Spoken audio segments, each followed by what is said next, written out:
Nah, eee, di dalam atau di sini ada yang jadi planner nggak di project? Ada? Saya, Pak. Oh, oke, Iqbal. Gimana? Di planner-nya di project apa? Di Itu EPC, Pak, power plant biasanya kalau nggak oil and gas ya power plant atau, ini, Pak, project objek vital nasional biasanya. harusnya Ya. kan saya coba Tes, halo, Pak. suaranya. Halo, Pak Ade, terdengar? Iya, terus lanjut Nah, lanjut. ya, kalau saya sendiri sebenarnya, kalau di project EPC, Pak, biasanya di project, oil and gas kalau nggak di ini, power plant atau project yang di bawah Kementerian ESDM biasanya. Oke, eee, master, eee, master planner atau, grup kedua? Kedua, Oh, dari kalau WPS? kalau saya biasanya dari, tergantung projeknya sih, Pak, kalau saat ini di construction-nya aja saya. Jadi nggak sampai, engineering sama programnya saya nggak megang Oh, project nggak megang schedule-nya, heeh. nggak pegang schedule-nya. Hmm. Jadi di planner-nya bikin apa? Gimana, Pak? Mohon maaf? Sebagai planner-nya bikin apa aja? Oh, kalau saya sendiri biasanya kalau dari project kan, dari tim project-nya sendiri itu udah ada PMS, project master schedule. Mhm. Nah, saya Berarti kan kalau nggak bikin master itu schedule? biasanya udah ada pas bidding, Pak. Jadi sebelum saya biasanya masuknya di construction-nya. Kalau di EPC kan ada divisi engineering, procurement, sama construction. Ya, saya sekarang lagi di construction-nya. Dari project master schedule saya pecah ke construction master schedule saya sendiri buat, acuan teman-teman di lapangan nanti. Oh, gitu, bukan Mhm, pegang schedule di ininya ya. ya. Oke, dalam project-nya itu, membuat progres saja, Bapak S begitu, atau membuat analisis lainnya? Kalau saya sendiri di construction, pertama pasti dari schedule itu sendiri, Pak, durasi pekerjaan, sequence pekerjaan, manpower loading-nya, Nah, equipment loading, sampai ke dan resource lainnya ya termasuk, datangnya equipment, material, dan sebagainya. Kemudian saya pecah lagi, terusannya di progress measurement-nya buat, nanti menentukan progress-nya. Dari progress measurement itu kita bisa tentukan S-curve-nya, baru dari situ kita bisa monitoring, Pak. oke. Ada bikin value analysis, EVA? EVM iya, Pak, end value management ya, Ya, di value. tagihannya, heeh. Ada Jadi kalau bikin, PERT analysis? Pastinya enggak ya. enggak itu, Pak, Ya, EVM aja. crashing ada?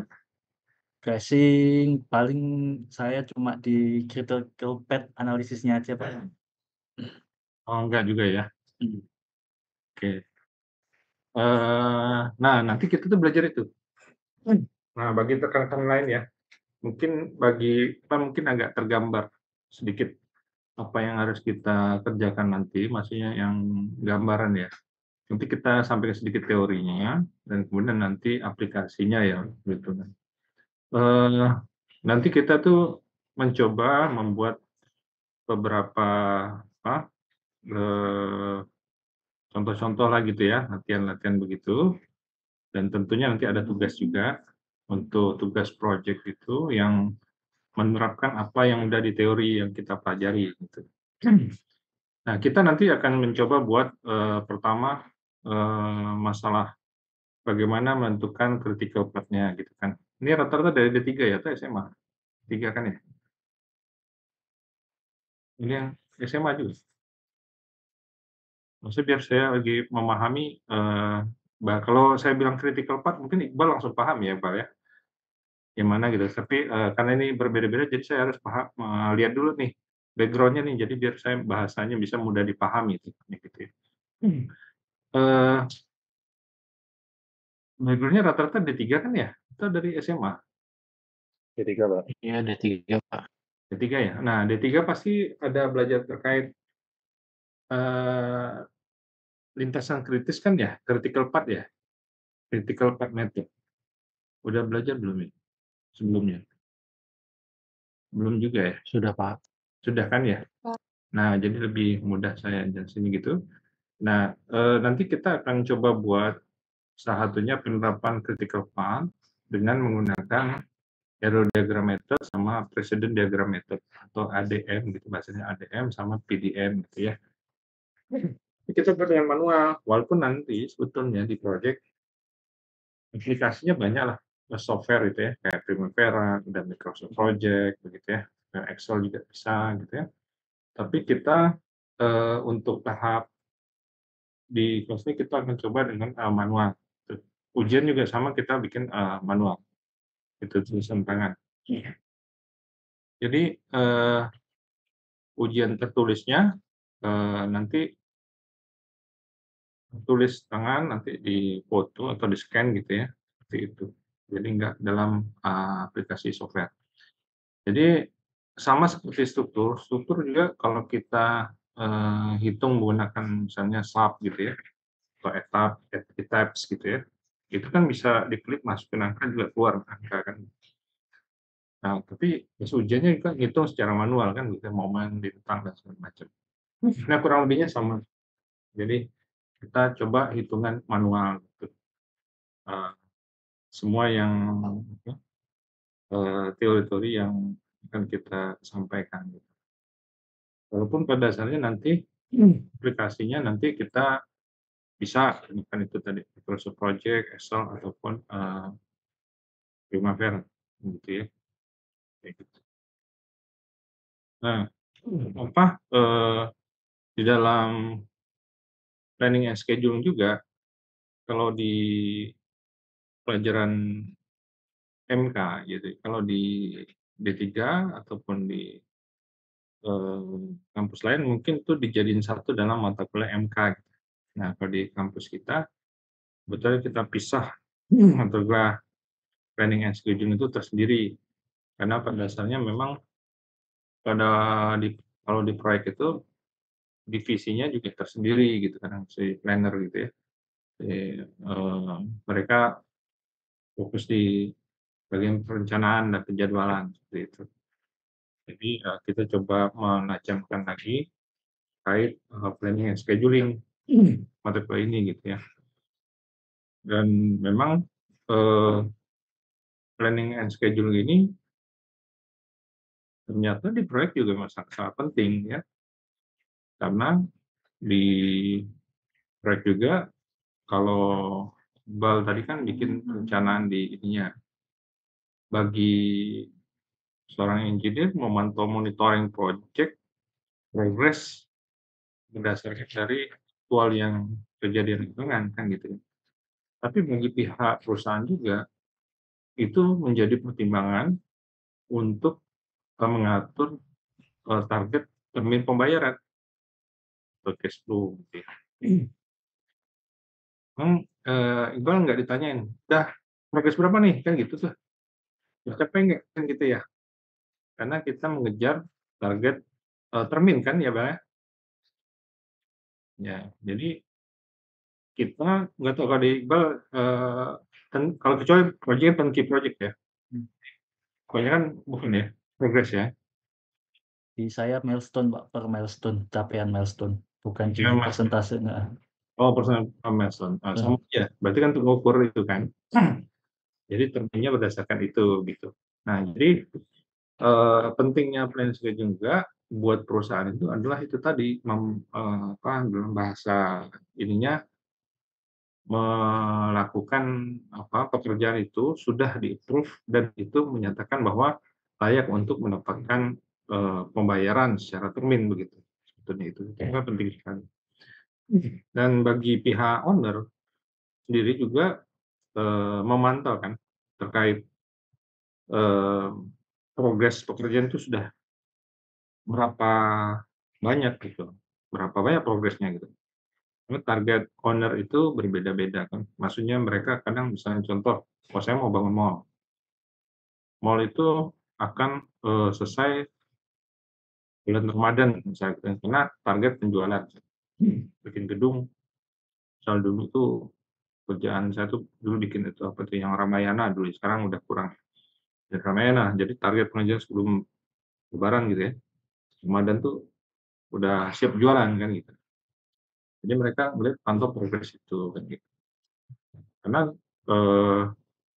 mereka kan melihat momen milestone-nya bisa jadi milestone-nya pas saat semuanya finishing atau selesai semua, serah terima itu pas saat menjelang Ramadan gitu, karena bisnis mereka bisa berjalan. Ada juga orang bikin mall karena mereka sudah booking dengan tenan-tenan. Tenan-tenannya itu kan sudah kontrak, gitu ya. Kontrak segera mengisi targetnya di bulan sekian udah terisi, gitu kan. Gitu. Karena sudah ada kontrak dengan penyewa, itu penyewa di mall itu kan seperti itu. Nah itu dimonitoring seperti itu. Jadi dari sisi jadwal itu dikejar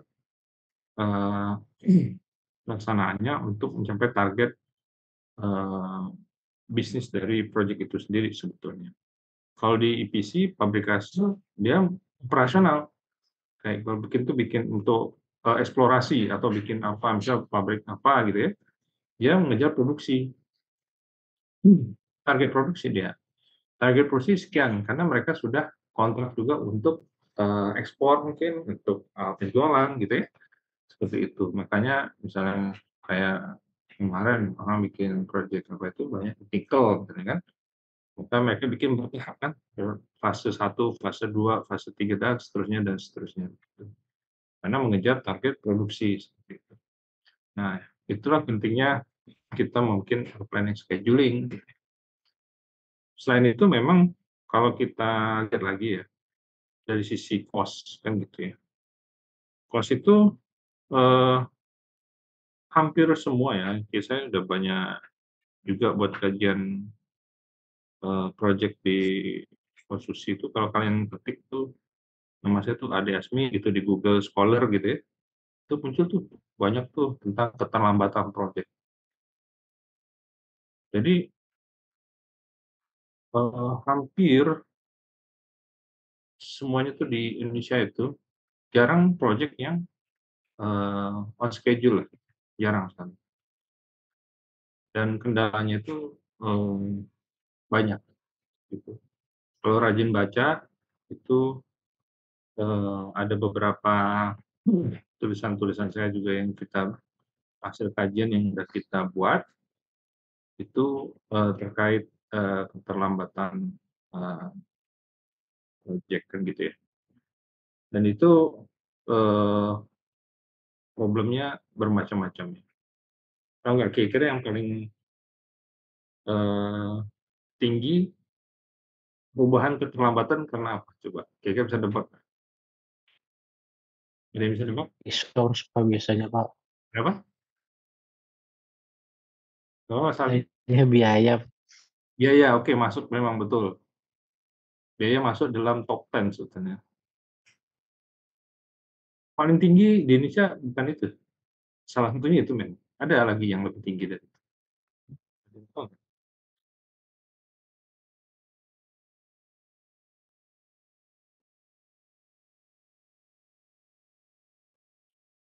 enggak.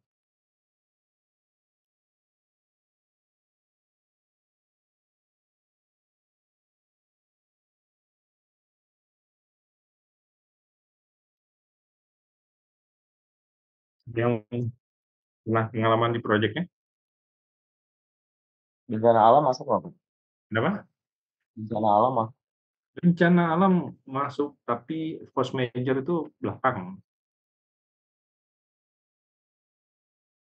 Penyerahan lahan, Pak. Material Pak. Material masuk top 10, tapi tidak masuk yang paling atas. Aktivitas Pak, nggak achieve Pak.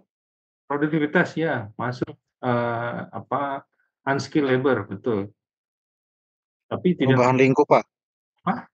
ruang lingkup, perubahan ruang lingkup ya masuk, tapi ada hubungan ke situ. Perubahan desain ya Pak. Nah itu dia. DPO ya Pak. Iya, di situ paling tinggi itu. Setelah kita survei, paling tingginya desain changes atau perubahan desain. Itu makanya banyak proyek kita itu disarankan untuk desain and build ya. Oh udah, karena ini kita desain and build aja.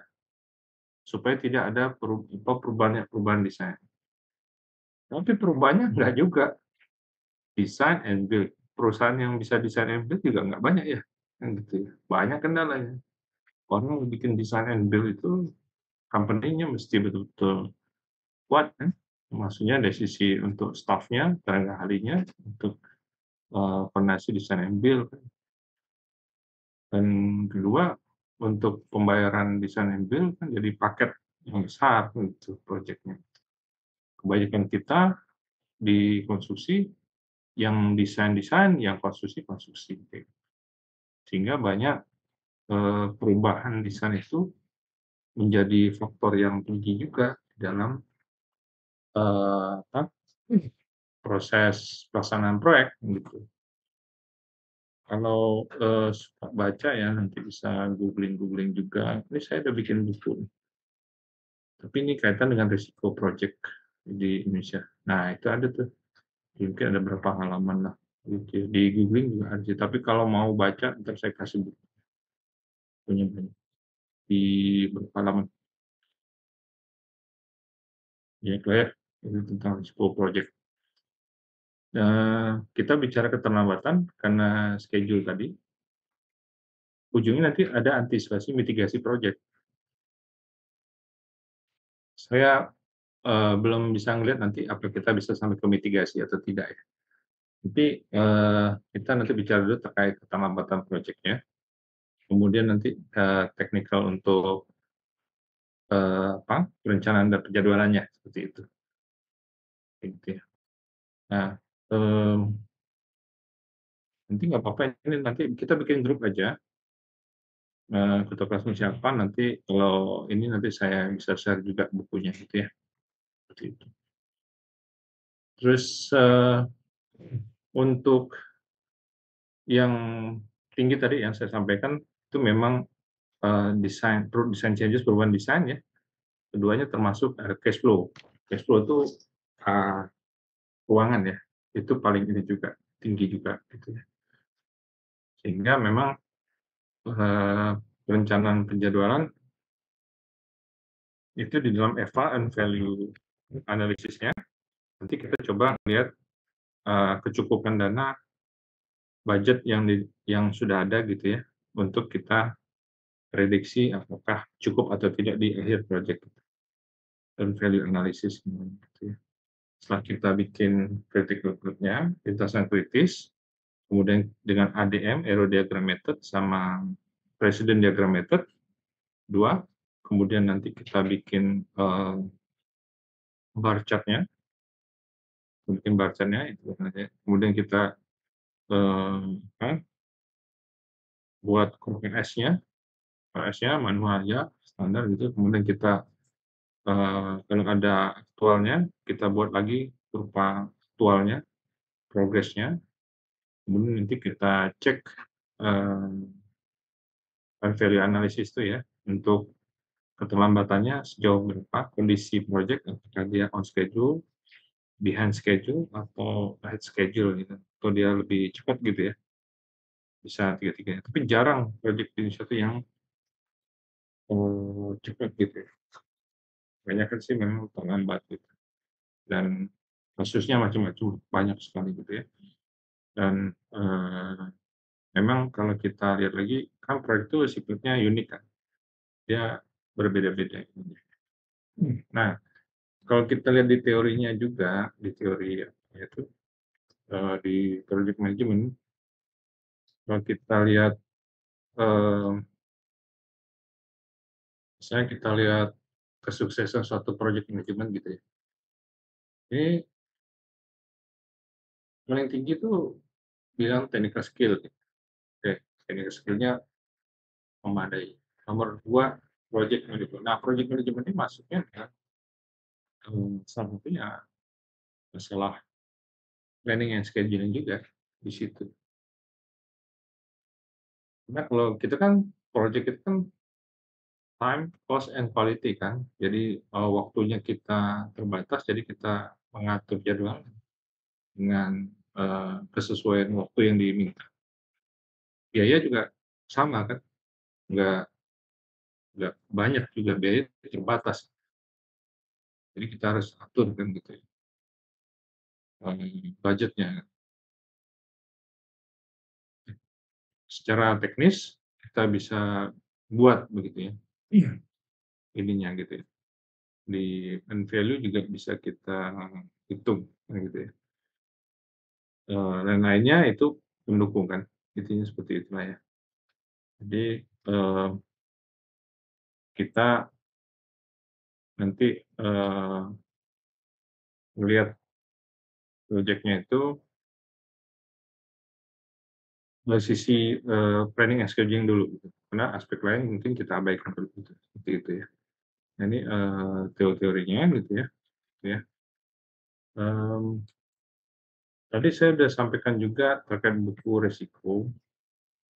Sebenarnya saya ada buat 2 buku, tapi buku yang satunya itu, udah lama, tapi kalau mau baca boleh juga. Kalau yang project yang tadi terkait resiko, kalau yang buku yang ini saya ini dulu ya. Nah, ini terkait dengan faktor penyebab keterlambatannya. Ini ada juga, tapi kalau mau baca boleh nanti saya kasih. Nah, ini dari hasil kajian untuk yang tadi saya bilang tadi, penyebab-penyebab keterlambatan objeknya. Jadi ada berapa penyebab-penyebab yang bisa diulas di situ, kayak gitu ya. Untuk antisipasi resikonya di buku yang tadi, yang sebelumnya, seperti itu. Nah, jadi ini rumah saya dekat dengan masjid, jadi saya bersaing sama masjid agak sulit. Kita break sebentar ya.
lanjutkan ya.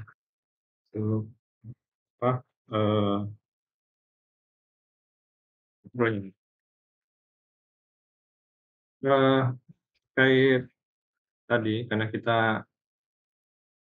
mempelajari planning and scheduling tadi, kita melihat juga terkait, faktor keterlambatan ya yang memungkinkan gitu ya. Saya ulas sedikit juga untuk di buku yang pernah kami buat juga gitu ya. Kita udah buat kajian beberapa project ya di di terutama di kawasan Kota Besar Jakarta ya. Itu, saya ulas sedikit aja mungkin supaya ini ya, nanti faktor-faktornya kalau mau lebih mendalam itu bisa dibaca, saya bisa kasih juga. Kalau ini ada dampak-dampaknya untuk nah yang inilah yang utama kali ya. Nah ini, kita yang 10 utama aja ya. Nah keterlambatan yang paling sering gitu ya, yang tadi saya sampaikan tuh terkait perubahan desain. Itu, oke itu bisa sebetulnya orang menganggap bisa pakai desain Abdul dan lain-lain, tapi ini karena, problemnya di sini, ini banyak sekali. Itu, kedua terkait financial difficulties itu juga problem ya, kemudian telat pembayaran juga sama, telat penjadwalan dan lain-lain. Terus incompetent tadi ada disebutkan apa, terkait, unskilled labor itu sebenarnya masuk juga di incompetent dari, subkontraktor ya, kenapa dia juga milih tenaga kerja juga tidak begitu baik, berarti kontraktor maupun, subkontraktornya tidak begitu kompeten kan. Terus tadi disebutkan juga terkait material ya, ada delivery of material and equipment juga di situ. Kemudian poor design and delay in design, juga tadi sudah kita bahas juga ya. Delay in material tadi, labor productivity tadi yang disampaikan ya di sini, dan juga kemudian delay in person in approval of drawing jadi lama. Nah, ini udah dijabarkan juga penjelasan-penjelasannya, nanti bisa dibaca kalau mau membaca ya, seperti itu. Oke, itu di buku itu dijelaskan seperti itu. Baik, nanti mitigasinya di buku yang kedua. Nah, karena di awal ini kan nanti kita, belajar terkait nanti terutama terkait WBS, work breakdown structure dulu.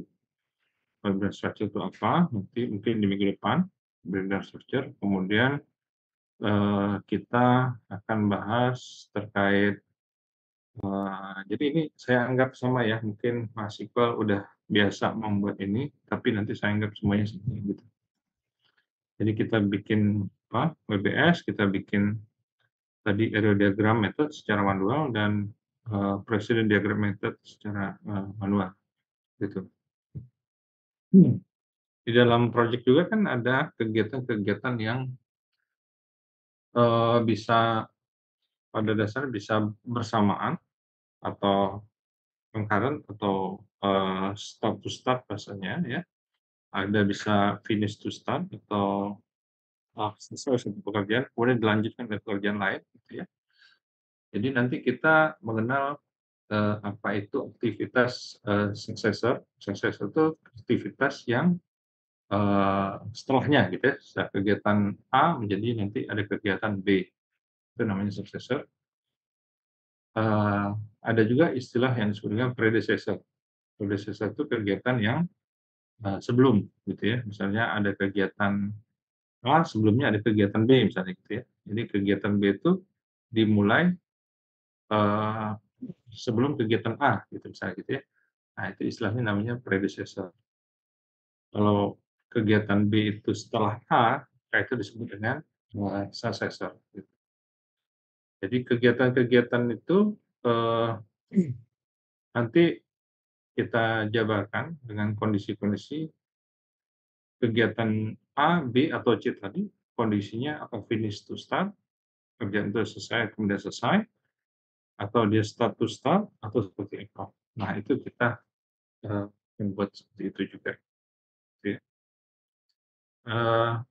Di dalam project itu, biasanya kita punya mencari, lintasan kritis. Jadi satu proyek ada banyak lintasan kritis atau critical path. Nah, itu, kita akan coba cari critical path-nya, ya. Nah, critical path itu, tapi kita nanti latihannya nggak banyak lah critical path-nya biar memudahkan aja untuk kita latihan kan gitu ya. Dan biasanya kalau kita ingin cepat proyek itu, jadinya kita crashing. Kan nanti kita bikin crashing program, crashing. Jadi proyeknya dipercepat gitu, proyek cepat. Nah, dampak dari percepatan tuh kan ada ya, kira-kira kira dampaknya apa? Kira-kira ke gambar ya, kalau kita cepetin proyeknya. Budget. Budget, yes. Budget. Itu percepatan bisa dengan budget. Budget tuh udah pasti dampak kan. Bisa juga dengan metode kerja, juga bisa. Untuk penambahan tenaga kerja kan gitu ya. Itu kita hitung. Kita hitung, melakukan crashing, tapi problemnya bagian mana yang harus kita tambahkan budgetnya. Kalau ada 10 aktivitas A, B, C, D sampai itu, aktivitas mana yang harus kita budgetnya kita tambahin ya. Kalau semuanya, ya nggak mungkin juga. Jadi aktivitas-aktivitas yang tertentu, yang efektif dan efisien. Karena kita ngejar pencapaian waktu yang udah kita tentukan kan. Jadi kita bikin itu setiap aktivitas. Jadi biasa kita akan bikin dari setiap aktivitas kritis ya. Aktivitas kritisnya itu nanti kita lihat satu-satu, kita cut karena aktivitas yang mau kita cut itu sebaiknya aktivitas yang kritis, gitu. Aktivitas yang biasa. Karena kalau aktivitas yang biasa, kenapa kita nggak pakai aktivitas yang biasa? Gitu. Karena aktivitas yang biasanya float-nya masih ada. Nah, ada istilah namanya float. Jadi float itu ada jeda waktu lah gitu ya. Nah, float itu jeda waktu gitu. Kalau kritis itu kegiatan yang tidak ada, Float-nya ya benar. Jadi dia tidak boleh terlambat. Kalau 2 hari ya 2 hari gitu. Kalau dia terlambat semuanya terlambat gitu ya. Nah, itu critical path namanya, lintasan kritis. Jadi kalau kita mau crashing, sebaiknya kita crashing yang kritikal gitu. Nanti kita coba cari tuh, nanti kita bikin contoh yang sederhana, silakan cari kritikalnya pakai manual. Karena kalau pakai Microsoft Project tinggal klik udah jadi tuh daftar kritikalnya. Merah langsung di mana kan. Tapi manualnya gimana? Itu yang kita akan coba pelajari kayak gitu ya. Biar nanti ketika udah pakai aplikasi udah lebih mudah. Gitu ya. Kalau di crashing project itu lintasan kritis mana? Apa semua lintasan kritis? Kita crashing, kita cut gitu ya. Misal dari 10 hari jadi 5 hari gitu kan, atau jadi 7 hari. Kegiatan A kita hampir semua, biayanya juga lumayan kan. Makanya untuk yang kritis tadi, sampai sejauh mana kita mau buat nambahan biayanya gitu. Tadi, karena kita nggak mengejar, kita nggak mau proyek kita gagal, fail gitu ya. Karena kan kalau kita proyek kita terlambat nih, hitungannya ya. Kalau kita kan kita crashing nih. Kenapa kita crashing? Karena hitungannya kalau kita terlambat 1 hari, Kalau di kontrak biasanya didenda berapa tuh, tahu nggak? Dan Mil. nah, 1/1000, 1/1000 dari nilai kontrak. Kali kan berapa kali terlambat. Keterlambatan itu bisa kita prediksi keterlambatan bisa menggunakan dengan PERT tadi, Program Evaluation and Review Technique. Dengan probability, kita prediksi, "Oh, akan terlambat sekian hari nih, kalau kondisinya kayak gini nih." Terlambat. Oh, terlambat berapa hari? Sekian, 10 hari.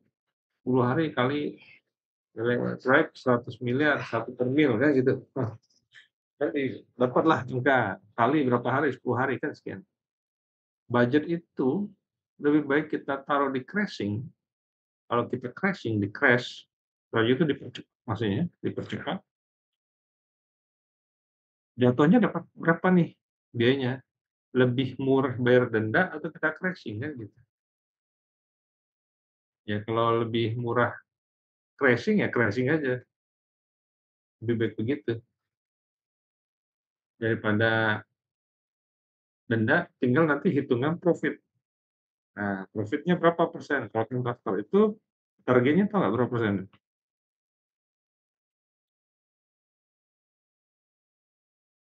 Ayo, kontraktor semua soalnya nih sini.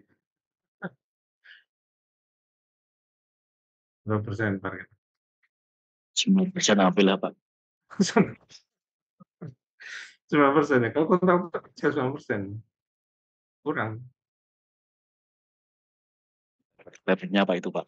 Kepepet. Normalnya ya 12, Pak, normalnya. Kepepetnya segitu ya, kepepetnya. Yang penting ada untung kan gitu. Target setinggi-tingginya 20 hingga 30%. Mengejar itu kan. Nah, tinggal dihitung profitnya masuk nggak kalau kita crashing.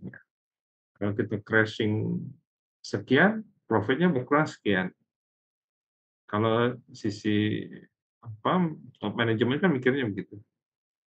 Jadi kita crashing nih, biaya habis sekian, kalau denda sekian. Kalau kita push lagi, tambah, tapi kita nggak denda. Jadi kita nggak kontrastasi kan dalam kontrak. Ya, itu kan seperti itu. Tapi target dicapai. Itu bisa begitu. Cuma hitung-hitungannya mesti dihitung, kita hitung. Supaya kita crashing gitu, kita percepat seperti itu. Kalau proyek-proyek besar biasanya pasti mereka hitung. Gitu. Kalau yang kecil kan by feeling kan, feeling aja. Sekian rugi sekian udah hitung di ini kan. Kalau proyek yang lebih kompleks nggak ribet ya, gitu. Jadi kita tidak mau proyek itu menjadi fail atau gagal kan gitu. Jadi performa dari perusahaan juga bagus kan gitu. Banyak kasus lah ya kenapa proyek itu gagal kan gitu ya. Nah memang salah satunya ya perencanaan juga gitu. Sekarang bisa bilang not enough resources misalnya, waktu sumber daya kurang. Not enough time bisa juga masalah. Unclear specification, changes in scope perubahan-perubahan, disagreement among stakeholders, bad plan like project dan bla dan lain-lain. Tapi hampir semua proyek itu pasti ada masalah kan. Jadi nggak mungkin deh. Kalau kita larinya ke mitigasi risiko, itu bisa minimal dikurangi risiko. Karena proyek itu karena sifatnya unik gitu kan. Tapi kalau nggak ada proyek kita bingung juga kan, pusing juga ya. Jadi harus ngejar proyek ini. Jadi planning and scheduling yang kita mau pelajari ini bagian dari MK sebetulnya itu, yang posisinya itu banyak dibutuhkan untuk monitoring, kan monitoring tadi. Kalau kita melihat dari sisi tadi masalah cash flow dari kontraktor itu ujungnya masalah pengaturan cash flow kan jadi. Tapi dari sisi teknikal untuk planning, scheduling, di sini gitu, kayak gitu ya.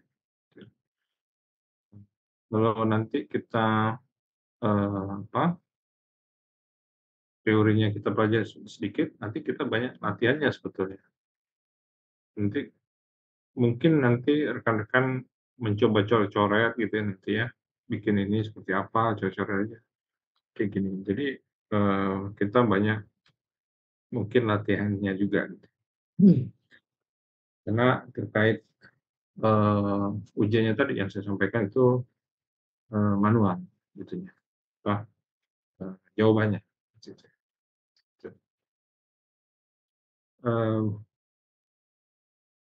Lagi terkait yang tadi, kalau kita UTS, UTS itu kita rencanakan mungkin sampai, eee, pembuatan kurva S, ya, kurva S dan progres pencapaian gitu.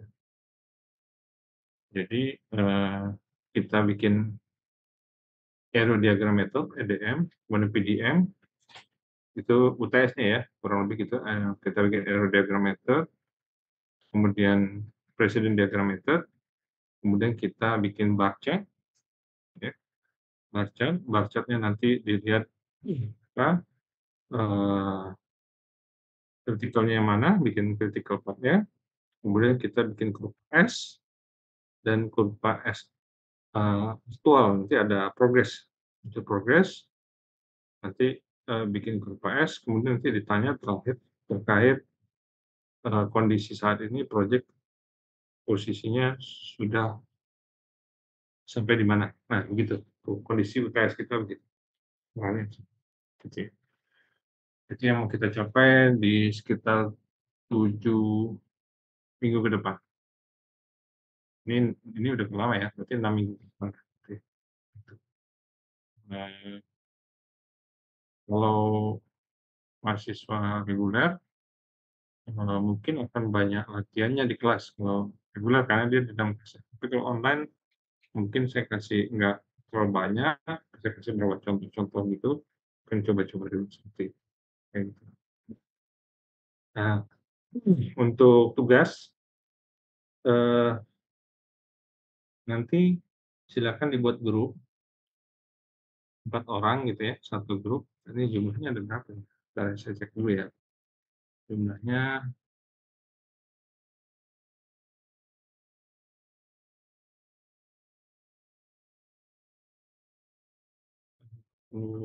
3 ya, 3. Kalau untuk orang ya ada yang 3 ya. Hmm, ya maksimum 5 ya, tapi, sebaiknya 4. Ada 43 orang. Mungkin kalau lainnya 4 mungkin boleh ada 3 kelompok yang, 5 gitu. Lebih. Jadi kita ada 10 kelompok. Ada 10, 11. Ya 10 kelompok. 10 kelompok, silakan dibagi gitu ya. Kita, nanti mau buat, studi kasus ya. Kasusnya silakan apa aja, dari BQ apa aja. Bisa ambil dari BQ ya, apa, RAB gitu, RAB-nya yang ada, apa, kamu pakai durasi boleh, kalau ada biaya boleh, kalau nggak ada tambahin aja biaya boleh. Di situ kita bikin seolah-olah itu project kita gitu ya. Nanti kita, buat sendiri kira-kira project kita mau kondisinya seperti ini gitu ya. Sampai kita hitung semua itu yang teori-teori itu, sehingga nanti ada tukarannya gitu. Di apa, di akhir semester. Mungkin pertemuan ke-11 atau 12 gitu. Kalau diimplementkan begitu ya. Sementara ini dibuat kelompok dulu gitu biar bisa dicicil juga nanti tugasnya gitu dari awal. Gitu. Nah, untuk kelompok di apa, bisa didiskusikan nanti di luar kelas bisa gitu ya untuk proyeknya apa gitu nantinya gitu. Gitu ya. Tapi nanti kita belajar teorinya dulu sampai latihan kayak gitu. Nah, sebentar ini dulu.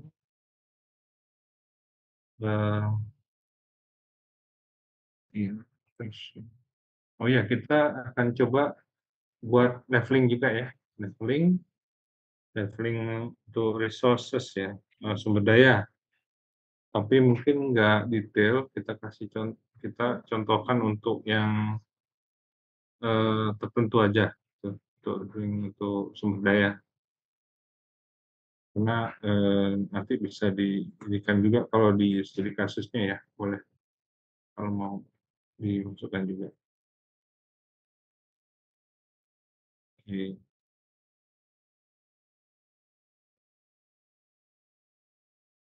Tadi udah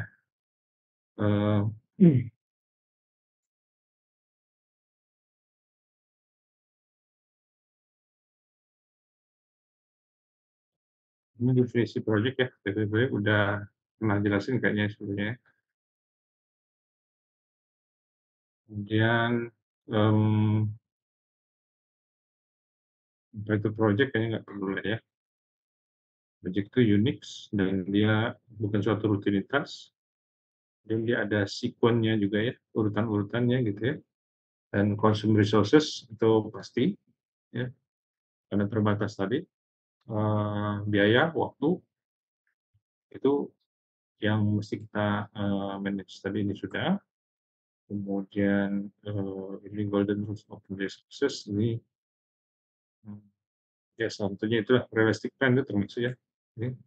Itu makanya pentingnya planning schedule di situ ya, masuk dari bagian dari golden rules untuk project sukses kan gitu ya. Yang lain-lainnya ya benar, best team dan lain-lain gitu. Saya hanya menekankan untuk yang berhubungan dengan planning scheduling gitu ya. Misalnya teori untuk project management. Ini juga sama nih master communication untuk leadership dan lain-lain. Nanti ini kemudian channelnya untuk karena kan kalau dalam planning schedule itu problem kita itu ya kan banyak kan klaim ya, klaim terlambat ini kan banyak mengklaim, jadi orang klaim sana mengklaim begini, yang owner mengklaim begini. Nah itu yang paling penting itu di berita acara ya kan ya di meeting gitu. Jadi keterlambatan itu kan ada 3 kategori sebetulnya. Keterlambatan yang dipanggil dengan excusable delay. Excusable itu keterlambatan yang boleh excuse. Oh, terlambat karena masalah pihak owner bla bla bla bla. Nah, kesalahan dari pihak owner kan. Kategorinya apa? Excusable delay. Oh, terlambat. Excusable delay. Scheduling kita terlambat, yes, terlambat. Tapi masalahnya dari mana? Dari hal A, gitu. A-nya akibat dari mana? Dari pihak owner misalnya. Nah, itu berarti keterlambatan kita excusable delay kan gitu ya. Jadi kita bisa berhak meminta extension of time, maksudnya penambahan waktu kan. Jadi penambahan waktu untuk dalam konteks misalnya durasinya 6 bulan atau 12 bulan. Akibat dari keterlambatan ini kita kumpul itu berdampak pada ini misalnya pekerjaan. Tugasnya mundur. Berarti kita berhak mendapat EOT atau extension of time. Itu yang kita harus buktikan. Di master schedule juga nanti akan berubah. Oh, ini berubah nih akibatnya, berarti mundur lagi. Jadi schedule juga berubah lagi, gitu ya, seperti itu. Tentunya di dalam Manajemen kursus itu kan intinya, minute of meeting atau berita acara yang, terjadi itu seperti apa kan. Karena kita ujungnya nanti klaim-klaim itu ada evidence buktinya, seperti itu. Nah, yang kedua itu terkait keterlambatan atau keterlambatan, yang non excusable. Non excusable itu maksudnya terlambatannya itu disebabkan oleh pihak kontraktor sendiri. Nah, itu kategori non excusable. Itu non excusable jatuhnya ya itu tadi, mau nggak mau ya kita tadi, kita percepat kan, di-crashing. Gimana caranya untuk kita kejar keterlambatan itu, sehingga, tidak kena denda. Itu non excusable delay. Nah, yang ketiga itu istilahnya namanya compensable delay. Compensable delay itu, eee, compensable itu bisa terjadi, misalnya gini, saya kontraktor gitu ya, terus terjadi ada kendala yang excusable delay ada beberapa, non excuse jadi beberapa gitu. Akibat excusable delay-nya banyak, terjadi yang excusable juga gitu. Excusable menjadi non excuse gitu. Jadi awalnya excusable, boleh di-excuse gitu ya. Banyak non excuse A, B, C gitu ya. Terus berakibat juga pada non excuse gitu ya. Itu dikumpulin begitu, ujung-ujungnya kesimpulannya itu bisa disimpulkan itu compensable delay. Ujungnya bisa menjadi excusable delay. Tapi kalau kebalikannya, banyak nih yang non excuse, tapi ada yang berdampak pada, excusable, maka ujungnya jadi non excusable delay.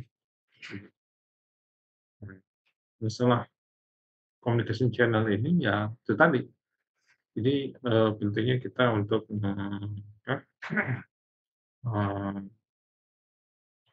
di antara stakeholder yang terlibat ya, di proyek yang terlibat itu, bagaimana menjembatani hal itu gitu. Nah, ini yang, perlu seni sedikit lah untuk itu gitu ya. Tapi untuk, secara teknis, untuk pencatatan meeting, berita acara, dan lain-lain itu, saya pikir sangat-sangat penting ya. Sekarang ada beberapa perusahaan juga yang udah bikin sistem ya, mereka udah buat sistem yang bagus. Ada BUMN yang bagus ya, tapi bukan yang karya ya, tapi ada BUMN lain lah gitu ya. Dia juga pembayaran tuh udah berdasarkan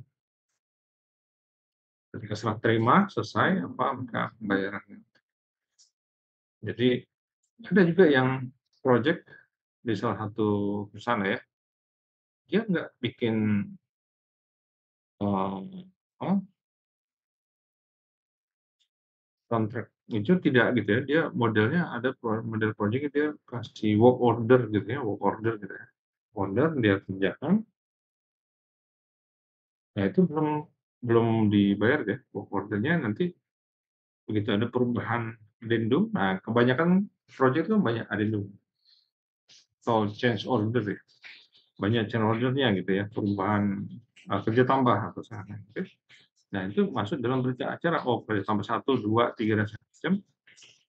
Begitu saya terima, dia masuk kontrak untuk pembayaran satu bundel gitu. Nah, kalau yang konvensional biasa kan dia enggak. Jadi awal kontraknya sekian, perjalanan penambahan dia ada itu penambahan biasanya. Nah, itu macam-macam di project manajemen itu begitu. Tapi kalaupun dia menambah volume pekerjaan, diharapkan kan schedule-nya pekerjaan penyelesaiannya juga cukup gitu. Orang yang punya project dia ngejar waktunya ya.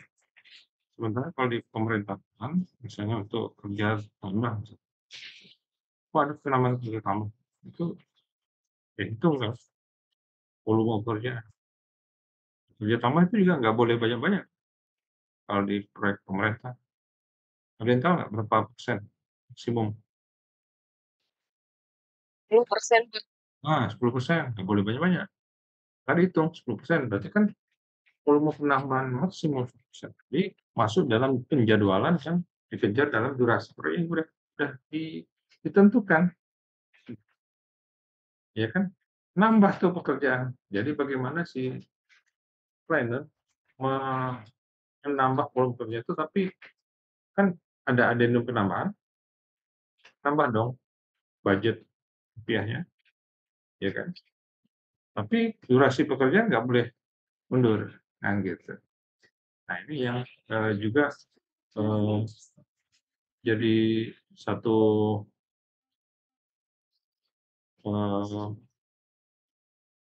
PR bagi kita nih sebagai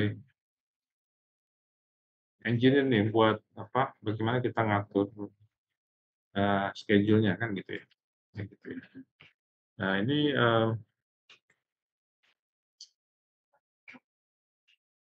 kalau kita lihat lagi nih di teori project management ya. Successful project manager. Oh ini cerita project manager nih ya. Yang pertama itu adalah planner. Jadi seorang perencana yang baik. Project manager tuh harus ada perencana yang baik. Dia tahu memprediksi perencanaan, scheduling. Nah ini kita lagi mempelajari. Kedua, communicator. Jadi dia berkomunikasi dengan baik antara beberapa pihak. Ya tentu ada sedikit politician ya. Ada courage, keberanian juga kan gitu untuk mengambil keputusan kan gitu ya. Tapi kita ngambil yang pertama tadi, planner. Nah ini bagian dari kesusahan project juga kan gitu ya, kayak gitu. Yang lain-lainnya kalau kita lihat lagi terkait basic project management, mulai dari inisiatif, plan, implement, close, ini penutup ya. Nah, plan juga masuk di situ kan gitu ya. Jadi planning schedule itu penting, intinya gitu sih. Apa? Bagaimana kita setting? Kalau di project rata-rata memang kalau planner, saya dulu planner juga. Itu jadi planner tuh pasti dicari-cari bos juga gitu ya. Karena urusannya dengan target pencapaian proyek kan. Target pencapaian ujungnya dengan penagihan gitu. Jadi pasti dicari si planner itu kan. Jadi planner.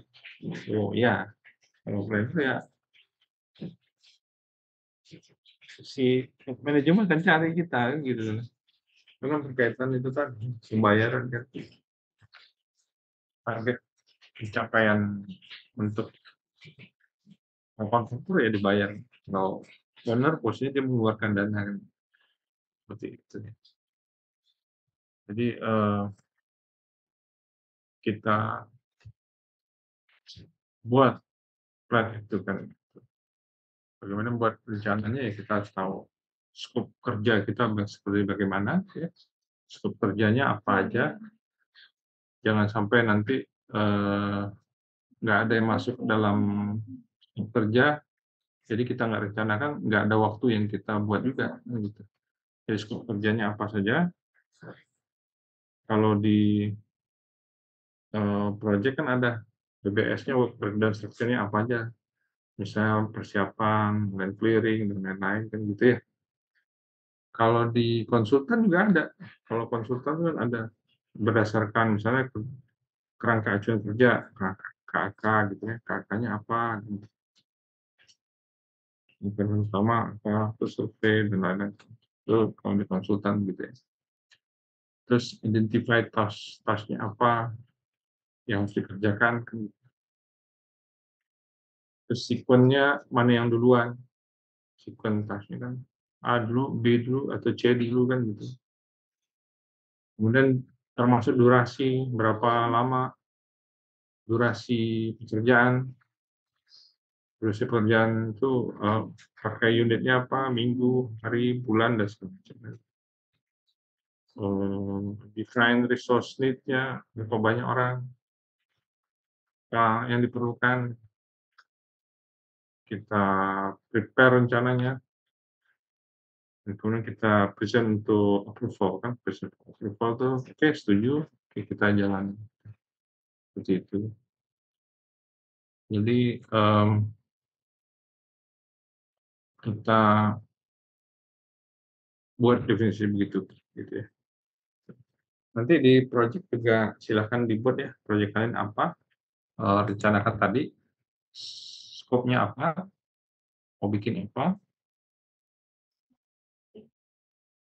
fungsinya apa, sequence-nya bagaimana, itu direncanakan. Nanti termasuk kalau budgetnya juga ditulis juga.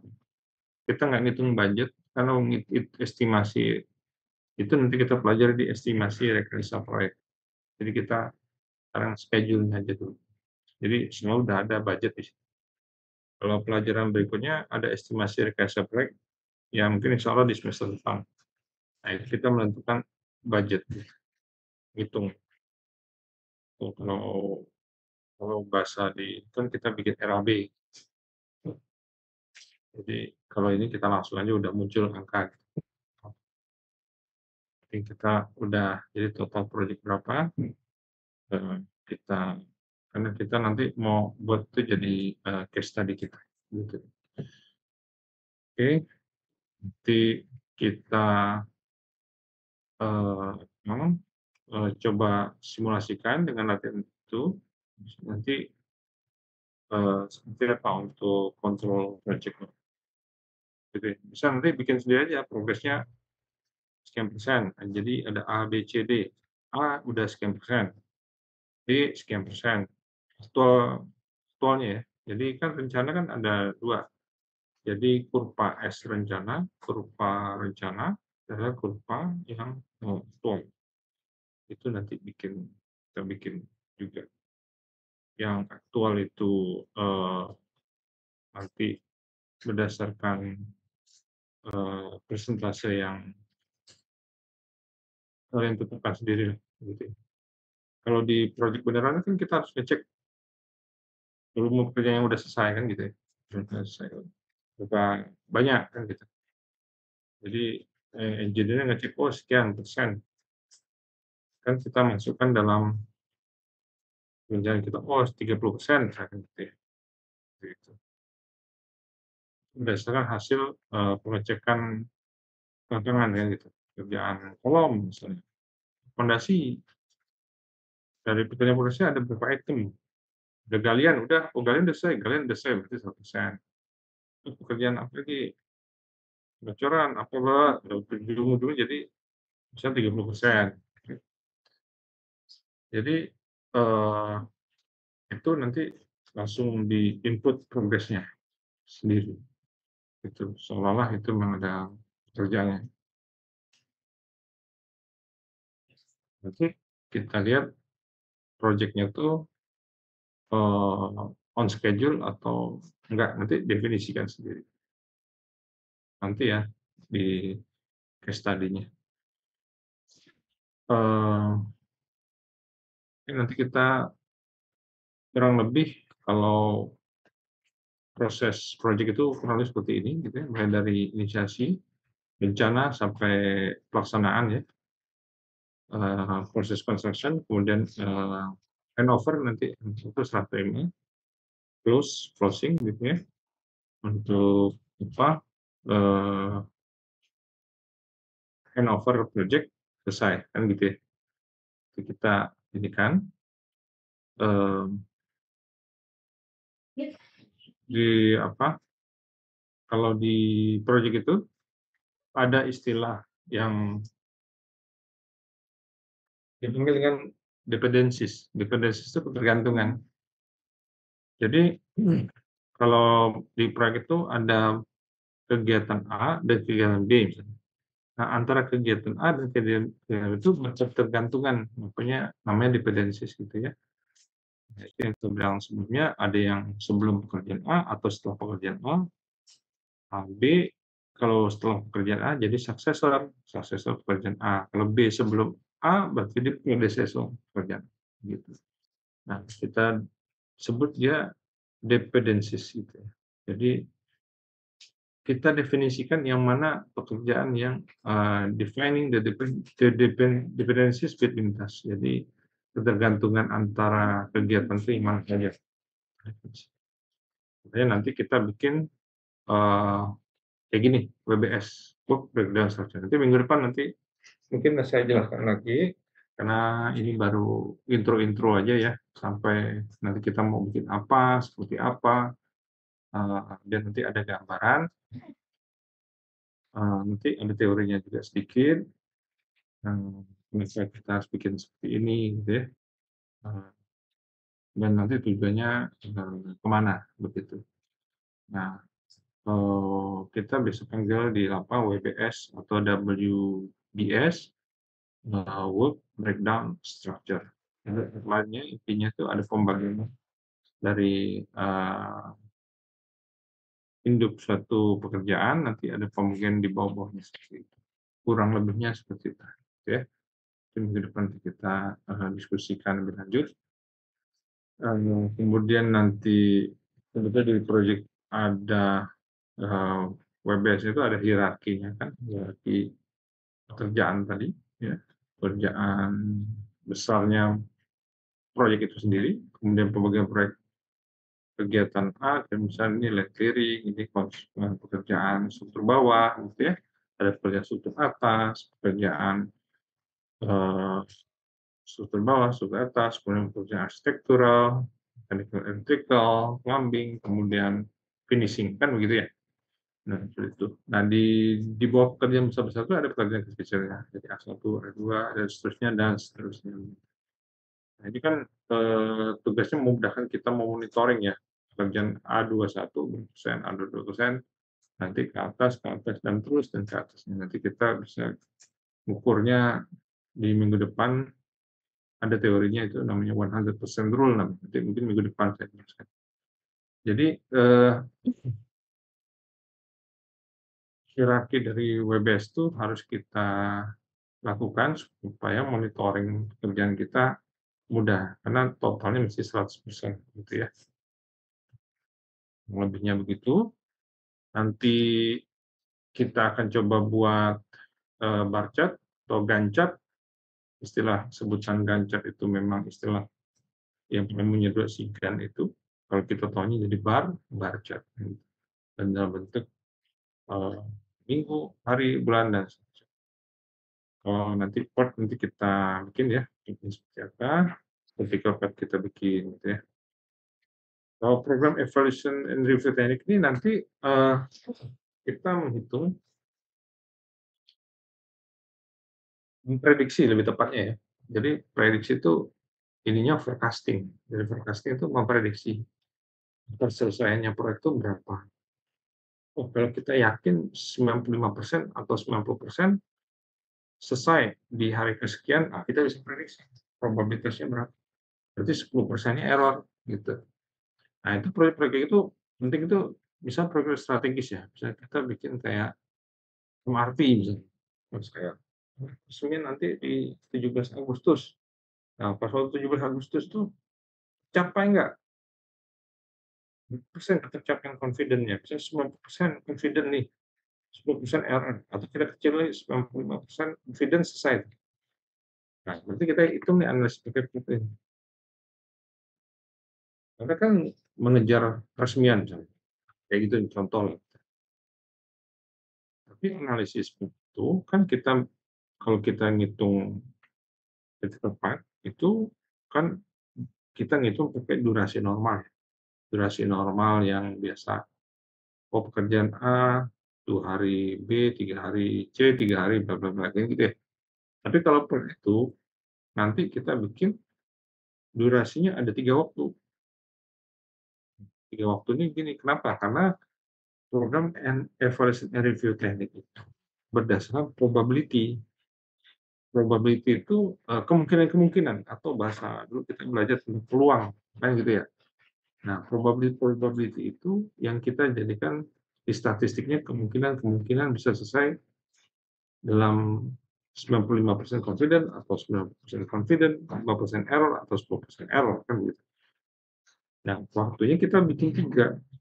Jadi normal duration, atau bahasa Inggrisnya most likely duration. Most likely-nya normal duration. Tapi kalau yang waktu tercepat, kita hitung, wah bisa selesai pekerjaan ini, misalnya normalnya misal 5 hari, itu normal atau most likely. Oh bisa bikin pekerjaan ini 5 hari selesai. Tapi waktu tercepat kita panggil optimis ya. Tuh, optimis. Waktu optimisnya berapa? Dari 5 hari itu. Bisa nggak 4 hari? Bisa nggak 3 hari? Kan begitu. Oke, kita bikin 3 hari. Nah, nanti kan kalau kita mau crashing, kita bisa ambil tuh 3 hari. Oke, kita hitung dulu Pak, ya. Terus waktu paling lama ada, ya ada. Jadi kita waktu pesimis nah. Waktu pesimisnya kita bikin juga. Waktu pesimis berapa lama? Dari 5 hari normal, pesimis bisa 8 hari. Tercepat 3 hari, paling lama 8 hari. Misalnya, pertimbangan waktu itu dari mana? Dari brainstorming. Misalnya kondisi kita, proyek kita jauh nih dari akses. Wah, nggak bisa nih, karena untuk supply barangnya susah, atau untuk aksesnya susah. Nggak bisa selesai misalnya dalam waktu 7 hari. 6 hari bisa? Nggak bisa. Jadi paling lama 8 hari, tulis 8 hari. Jadi berdasarkan pesimis, waktu pesimis. Optimisnya berapa hari? Oh, kalau kita bisa antar barangnya pakai pesawat dan segala macam, itu bisa 3 hari, contoh gitu ya. Berarti kita dapat waktu optimis 3 hari, normal most likely 5 hari, optimisnya sekitar 8 hari, misalnya gitu. Nah, dari setiap item kegiatan kita dapat tuh kita bisa dapat ngitungin di analisis. Hitung-hitungannya nanti bisa dapat kemungkinan dia selesai itu berapa persen nanti di angka yang kemungkinannya lah. Gitu ya. Ini yang nanti kita hitung. Jadi, kalau ini sudah tahu, saya rasa Gantt chart seperti bar chart aja. Ini common ya, teman project management diagram bar chart ini. Kalau disebut dengan Gantt chart, saya pikir perlu dijelasin lagi. Biasanya begini, tapi model-model diagram selalu banyak ya, bukan hanya Gantt chart. Ada beberapa, tapi kita paling sering menggunakan bar chart ini. Ya. Juga model kalender, ada bisa. Ini nanti kita coba hitungkan. Kalau kita dalam project control, kita biasanya kita bikin namanya project baseline. Project baseline itu project rencana. Jadi rencana kita itu kita bikin schedule-nya kan. Kita bikin schedule-nya, kemudian nanti ada aktualnya. Nah, kita banding antara aktual dengan rencana, itu kita biasanya kita sebut dengan project tracking. Project tracking itu kita ngecek nih projectnya sesuai dengan baseline, dengan rencana kita. Makanya biasanya antara yang kerjaan rencana dengan pekerjaan sesungguhnya, berapa persen jauhnya kan gitu ya. Gitu. Nah ini yang kita coba, kita manual dulu. Nanti contoh-contohnya juga yang sederhana aja. Gitu ya. Yang sederhana nanti dicoba-coba manual. Nanti misalkan nanti bawa peta, coret gitu ya, kayak gitu. Karena ujiannya kan nanti waktunya juga nggak lama. Biasanya saya tambahin sih waktu ujian. Tapi bentuknya manual, jadi nggak bisa ini. Nah, kurang lebih seperti itu yang mau kita capai untuk semester ini. Mungkin nanti bisa dimulai juga dengan kelompoknya untuk ya mungkin dicicil dulu proyeknya nanti. Nanti kita coba pelan-pelan lihat teorinya gitu. Kayak gitu. Oh, selesai teori, oh nanti untuk kasus proyeknya kita bikin begini, gitu. Kayak gitu pelan-pelan sampai nanti terakhir di 10 atau 11 gitu. Nah, kira-kira Untuk di pertemuan pertama nih ada yang mau ditanyakan nggak? Saya mau Izin Pak, iya, silakan. mungkin untuk kelompok itu kan berarti kita kayak kelompok untuk matkul ini sampai dengan pertemuan terakhir ya. Itu nanti kita yang susun sendiri kelompoknya atau Bapak yang sortir atau bagaimana ya? Susun sendiri kelompoknya. Sendiri ya. Yang kami tinggal pelaporan aja personilnya ini gitu ya Pak ya. Kalau laporannya jadi satu kelompoknya. Nah, maksudnya pelaporan pembagian kelompoknya nanti tinggal kirim ke Pak Ade gitu ya. Maksudnya pelaporan kelompoknya, Pembagian kelompoknya Pak. Nanti oh kita tinggal kirim iya. ke Pak Ade gitu. Oh ya, nanti kan ada grup WA. Oh ya, Bikin grup WA, dibuat kelompok-kelompoknya gitu. siapa? Biasanya kalau di reguler, mungkin rekan-rekan kan bisa sambil bekerja, mungkin sudah tahu ya. Mungkin ada yang kayak Mas Iqbal tadi, dia udah tahu bikin, dia udah tahu nih tahapan-tahapannya gitu ya. Tapi kan mungkin ada teman-temannya juga yang bukan di bidang yang sama gitu ya. Kalau reguler kan, apalagi yang reguler ya, belum pernah bekerja dan nggak tahu nih gambarannya apa. Nah, jadi biasanya kita bikin dengan problem based learning itu, problem based learning itu ada kasus proyeknya apa nih? Nah, bisa kita bikin ADM, Area Diagram Method, Present Diagram Method. Oh, berarti kita nanti proyek kita harus ada nih, ADM-nya kayak gimana, PDM-nya seperti apa, bikin cicil dikit-dikit gitu. Nanti dulu PS, kira-kira begini, tentuannya begini. Nanti lanjutnya kita bikin apa itu Eva, Evanya kayak gini, bikin lagi. Jadi dicicil begitu sampai nanti ujung-ujungnya seperti terkumpul lah gitu. Oh, untuk kelompok kami bikin proyeknya ini sebetulnya. Kira-kira kayak gitu. Ya, nanti kita diskusikan mau bikin apa, tapi nanti teorinya ya nanti kita diskusi lah dulu kan. Bikin gitu kurang lebihnya begitu. Kalau Mas Sadam kerja di mana? Saya di PT Sukovindo Pak. Oh, Skovindo. Oh, Iya Pak. untuk pengujian ya. Saya kebetulan proyek saya ada beberapa. Salah satunya kemarin ada yang manajemen, maksudnya konsultan ini Pak, konsultan pengawas juga. Fungsi pengawas itu pasti perlu itu. Kan gitu, pasti monitoring kan itu kayak gitu. Iya Pak. Seperti itu. Nah, monitoring, progres itu bagian terpenting lah ya dari orang MK kan. Sekarang MK kan dia dianggap representatif dari pihak owner gitu ya. Jadi dia harus mewakili pihak owner untuk memonitoring, untuk supervise atau mengontrol ya, terus mengawasi kan proyek yang ada kan gitu. Banyak sih sekarang Pak. MK-MK ya yang muncul tuh sekarang banyak orang pada bikin MK juga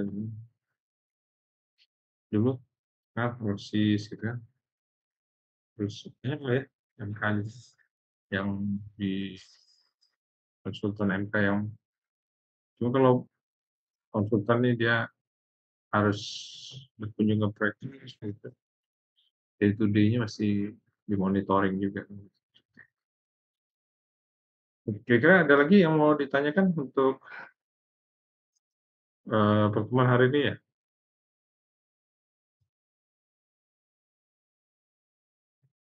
Clear ya? Tugas juga oke. Nanti kita mulai sesinya mungkin sambil berjalan lah paling gitu ya. Untuk,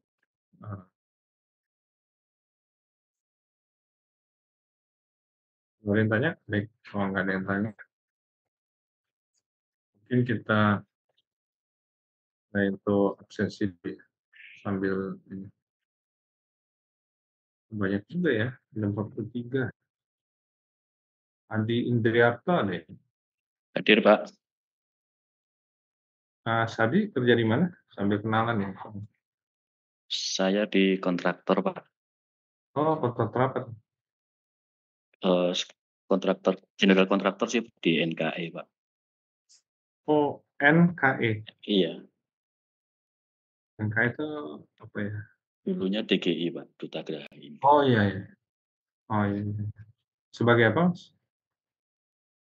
Site manager, Pak. Oh, site manager. Oke.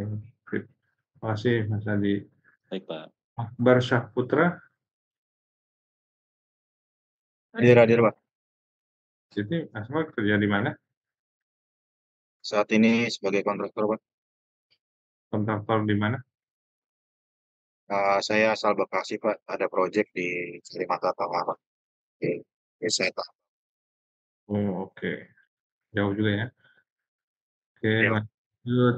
Aldo Fariska Albar, Hadir Pak, kerja di mana Mas Aldo? saya di Pemkot Tangerang sekarang Pak. Oh, Pemkot Tangerang. Di dinas? Di Dinas Olahraga. Udah nggak bergelut dengan proyek lagi. Oh, benar bikin gedung-gedung gitu olahraga lapangan. Olahraga kan ada juga kan, apa salah? Ya, dulu sampai 2014 kami bangun GOR, tapi sekarang udah diambil alih sama Perkim, jadi udah nggak bikin proyek lagi. Oh, oke. Lanjut lagi sambil absen dan sambil kenalan lagi. Arsaf Kusuma Jaya ada nggak? Hadir, Pak. Ya, kerja di mana? Mas? Hadir, Pak. Saya di Wika, Pak. Wijaya Karya. Iya, Pak. Wijaya Karya yang mana nih? Di holding atau? Saya di infra, Pak. Di proyek bendungan, Pak. Oh, Bendungan. Oke. Bukan yang di sini ya, yang lagi bikin RDF Rorotan. Nggak tahu ya. Oh, enggak, Pak. Saya di Sumatera Selatan, Pak. Di pelosok. Si Bintang Gumilang Sugiarto. Hadir Pak. Coba. Mana Mas Bintang di mana ya? Kerja di mana? Kerja di HK Pak. Oh, HK. HK Holding, HK Infra, HK Properti. Di sipil umumnya sih Pak. Atau HK yang ngambil waskita.